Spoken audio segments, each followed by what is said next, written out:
नमस्कार. पुष्पाच खमंग किचनमध्ये आपले खूप खूप स्वागत. आज आपण सर्वांच्याच आवडीचा असा अख्खा मसूर बनवणार आहोत. खमंग, झणझणीत आणि पौष्टिक अख्खा मसूर एक पारंपरिक आणि घरगुती चवीची खास रेसिपी आहे. मसूरमध्ये कमी कॅलरी आणि जास्त फायबर असल्यामुळे वजन नियंत्रणात राहण्यास मदत होते आणि यातील अँटीऑक्सिडंट शरीराला संरक्षण देण्यास मदत करतात. मसूर रात्रभर भिजवले तर लवकर शिजायला मदत होते.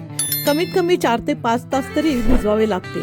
बघा, हा रात्रभर भिजलेला मसूर किती छान भिजला आहे. आज आपण ढाब्यावर मिळतो तसा अख्खा मसूर, अगदी तसाच अख्खा मसूर आपण बनवणार आहोत. बनवायला अगदीच सोपा आणि कमी वेळात बनतो आणि या अख्ख्या मसूरला मसाले तर काहीच लागत नाही. अख्खा मसूर महाराष्ट्रात खूपच फेमस आहे. चला तर बनवायला घेऊ.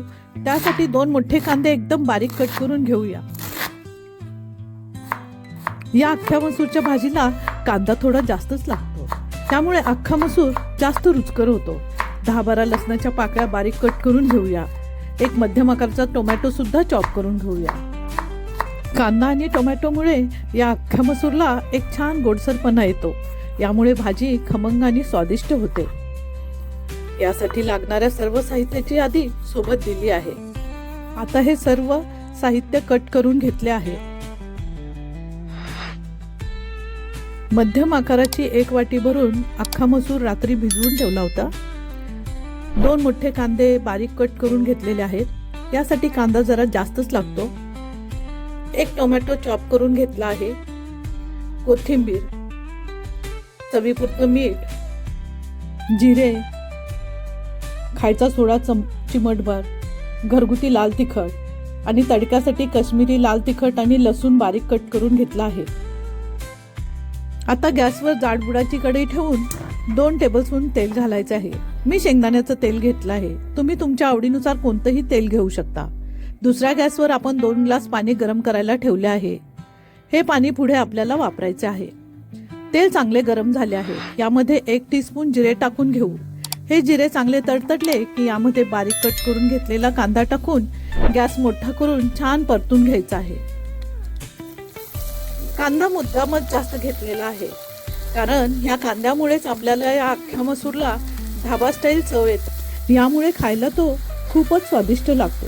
हीच चव जी ढाब्यावर मिळते. आता चिमूटभर खायचा सोडा घालायचा.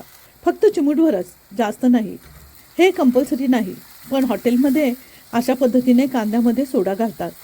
बघितलं? आता या कांद्याला थोडा फेस आल्यासारखा दिसेल आणि कांद्याला पिवळी ब्राऊन शेड यायला सुरुवात झालेली आहे. आता या ठिकाणी आपण कट केलेला टोमॅटो यामध्ये घालूया. कांदा छान परतला तरच ग्रेव्ही चवदार होते. आता या ठिकाणी आपण घरगुती लाल तिखट या कांदा टोमॅटोमध्ये घालूया आणि हे परतून घेऊया. मसूर रात्रभर भिजवला असल्यामुळे किती छान दिसत आहे. आता हा मसूर यामध्ये टाकून घेऊया. मसूर हाताने निथळून या कढईतील कांदा टोमॅटोवर टाकून घ्यायचा आहे. भिजवलेल्या मसूरमधील पाणी यामध्ये टाकायचं नाही. मसूर चांगला परतून झाला की आपल्याला यामध्ये गरम पाणी ओतायचं आहे. मसूर छान परतून झाले आहेत. यामध्ये चवीपुरतं मीठ घालून घेऊया. अशा साध्या सोप्या घरगुती रेसिपी पाहण्यासाठी पुष्पाच खमंग किचनला सबस्क्राईब करा. आता दुसऱ्या गॅसवर गरम करायला ठेवलेलं पाणी चांगलं गरम झालं आहे. आता यात आपण गरम पाणी घालूया. गरम पाण्यामुळे मसूर छान एकजीव होईल आणि त्याला एकदम मऊसर टेक्स्चर येईल. आता हे चांगले एकसारखे हलवून यावर झाकण लावून घेऊ. मध्यम मंद गॅसवर 25 मिनिटे शिजू द्यायचं आहे. बघा, 25 मिनिटं झाली आहेत. मसूर किती छान शिजला आहे. त्याला 5 मिनिटं उकळी येऊ द्या. आता यावर आपण तडका देऊन घेऊया. आता एका छोट्या कढईमध्ये 2 चमचे तूप गरम करून यात बारीक चिरलेला लसूण घालूया. तुम्हाला जर इथं बटर किंवा तेल वापरायचं असेल तर तेही वापरू शकता.